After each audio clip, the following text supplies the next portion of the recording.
The problem with capitalism, as was previously discussed, is the separation of labor and capital, a condition that was exacerbated by industrialization and urbanization. The solution, therefore, is to reunite labor and capital and create a system in which everyone owns the means of their support. But what's the best way to accomplish this? Before industrialization took hold, expanding ownership was simply a matter of divvying up the land, after which people could continue an individualistic way of operating, with every family managing its own farm. In the United States, the Western frontier, along with the Homestead Acts, allowed this type of ownership expansion to take place. But today, the power of our modern economy comes from capital-intensive industries that are managed by organizations. Therefore, having broad ownership of assets in a modern economy necessarily implies cooperation.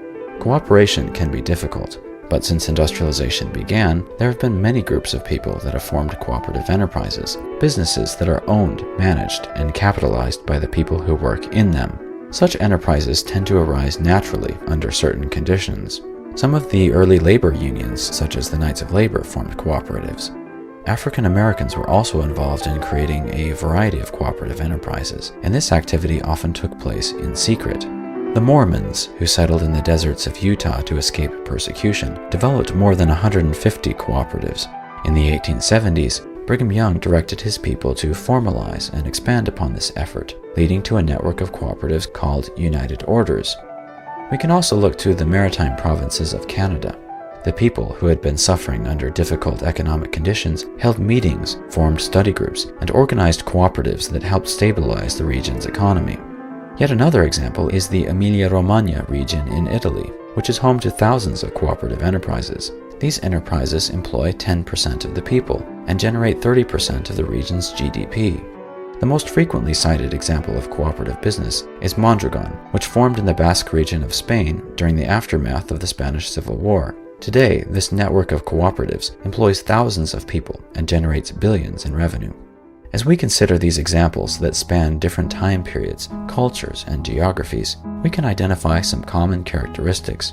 In every case, the people had experienced shared suffering that came about from persecution, oppression, poverty, or war. They didn't wait around for a political solution. They knew that if they didn't take action and help one another, no one else would. They had a sense of common identity, an identity that put everyone in their community on equal footing. They were able to work together and cooperate because everyone had the same values. These shared values sometimes came about through a common religious or cultural heritage. The desire to give definition to those values often led to the creation of operating principles. For example, the principles developed by the Rochdale Pioneers, a consumer cooperative group in England, eventually became guiding principles for cooperatives all over the world. Having these values and principles led to the creation of tools and structures to implement them, allowing the overall system to develop. Whenever cooperation has emerged, it has followed this pattern, a bottom-up approach, values and principles leading to tools and systems. We can also see that the structures they were able to build didn't come from rigid planning or design. The people weren't concerned about conforming to some preconceived outward appearance. They didn't care if what they were building looked like communism or capitalism or any other kind of ism. It emerged in a more organic way, adapting and self-correcting over time.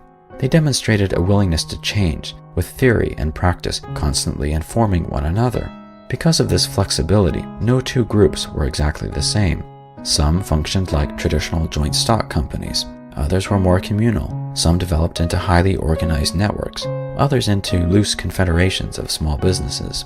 The lesson to be learned is that the specific way the enterprises were structured is not as important as the motivations of the people who participated in them. In contrast, our society today tends to apply a top-down approach. Everything has to be categorized, and people align with whatever particular ism best suits them. We discuss various tools and ideas, as if the application of such tools will automatically bring about the desired results.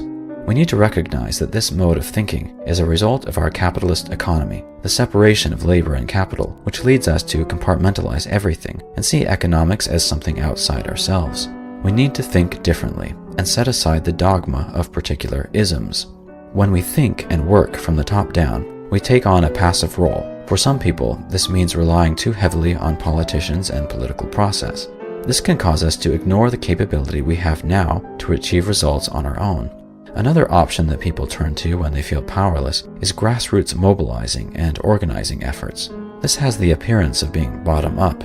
However, it is actually top-down as well. That's because the purpose of such organizing activity is to leverage the collective power of a group to overcome oppression and achieve change at a systemic level. Like the political route, this option shifts responsibility away from the individual. We can empower ourselves when we recognize the power of choice that we have. For example, the transition from country to urban living was, to a certain extent, voluntary, and as people moved to the cities, they set aside the desire for ownership. When workers were exploited, many of them mobilized against the capitalist class. But power doesn't come from fighting against an external oppressor. Power comes from looking inward and simply choosing to live differently. Today, there are many people who suffer in a variety of difficult economic circumstances. Too many of us suffer in isolation. We must begin our journey by starting at the bottom and giving greater definition to the values and principles that we want. Once an individual understands a new way of thinking and operating, he or she can then find other people with similar views, and together they can choose to live their lives in this way. As more and more people unite around common values and principles, the right tools and systems will emerge naturally.